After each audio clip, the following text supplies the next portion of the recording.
प्रारंभिक प्रतियोगिता परीक्षाओं में परीक्षा शुल्क को घटाकर मात्र 100 रुपये कर दिया जाएगा तथा मुख्य परीक्षा में कोई परीक्षा शुल्क नहीं लिया जाएगा।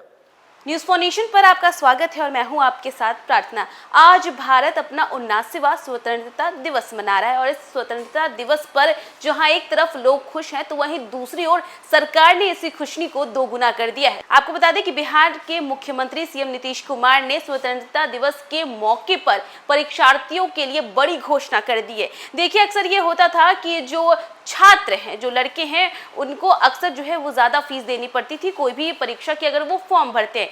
लेकिन अब मुख्यमंत्री नीतीश कुमार ने ये घोषणा की है कि वो जो शुल्क देते हैं उन शुल्क को कम कर दिया गया है और वो शुल्क पता है आपको कितना कर दिया गया है? महज 100 रुपये। जी हाँ, आपको बता दें कि अब जो लड़के हैं उन्हें फॉर्म भरने के टाइम जैसे कि मुख्य परीक्षाएं होती थी और अब उस परीक्षा में जो वो फॉर्म भरेंगे उसमें उन्हें 100 रुपये ही देना होगा। पहले ऐसा होता था कि ज़्यादा पैसे 800, 9000, कई जगहों पर तो 1200 रुपये की भी फॉर्म भरे जाते थे। लेकिन इसी को देखते हुए अब बिहार के जो छात्र हैं उसको लेकर के सीएम नीतीश कुमार ने बड़ी घोषणा कर दी है। बाकी क्या कुछ कह रहे हैं बिहार के मुख्यमंत्री सीएम नीतीश कुमार, पहले सुनिए उनकी बातों को।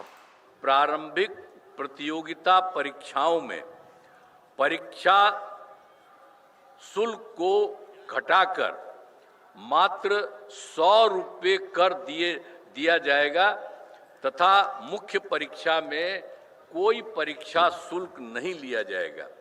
और दूसरी बात और किया जा रहा है, बिहार में नए उद्योग लगाने के लिए विशेष सहायता दी जाएगी और इसके अंतर्गत कैपिटल सब्सिडी, ब्याज सब्सिडी तथा जीएसडी के लिए दिए जाने वाले प्रोत्साहन राशि को दोगुना किया जाएगा।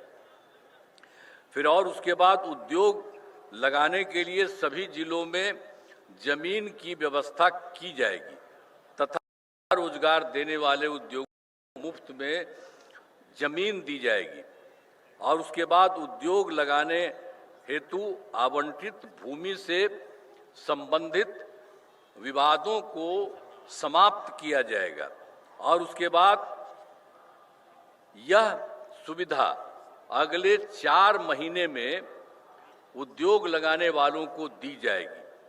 और उसका तीसरे नंबर पर भी काम राज्य के 7 जिलों क्रमशः किशनगंज, कटिहार, रोहतास, शिवहर, लखीसराय, शेखपुरा, अरवल में नए मेडिकल कॉलेज अस्पताल, पहले तो हम बता रहे थे कि 7 के लिए भी हम लोग बचा हुआ उसके लिए करेंगे, तो उसके बारे में फिर बता दे रहे हैं आपको कि 7 जिलों में किशनगंज, कटिहार, रोहतास, शिवहर, लखीसराय, शेखपुरा और अरवल में नए मेडिकल कॉलेज में अस्पताल खोले जाएंगे।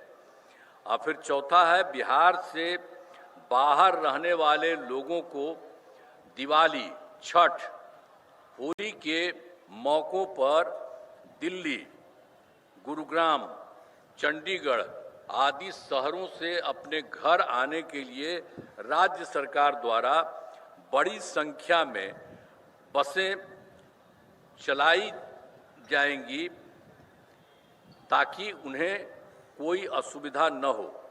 साथ में पर्याप्त संस्था में विशेष ट्रेन चलाने के लिए केंद्र सरकार से अनुरोध किया जाएगा।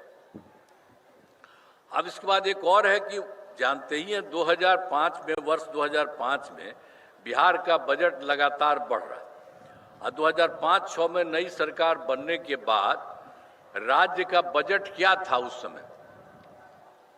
वो तो हम लोगों का उन्हीं की सरकार थी, दूसरी थी जब हम लोग आए थे, तो उस समय तो था मात्र 28,000 था करोड़ रुपया था।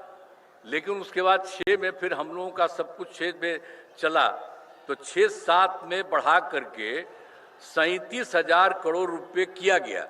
तो शुरू हम लोगों ने किया और हर साल लगातार बढ़ाते गए और अब इतना बढ़ गया है कि इस बार 3,16,000 करोड़ रुपये से अधिक हो गया।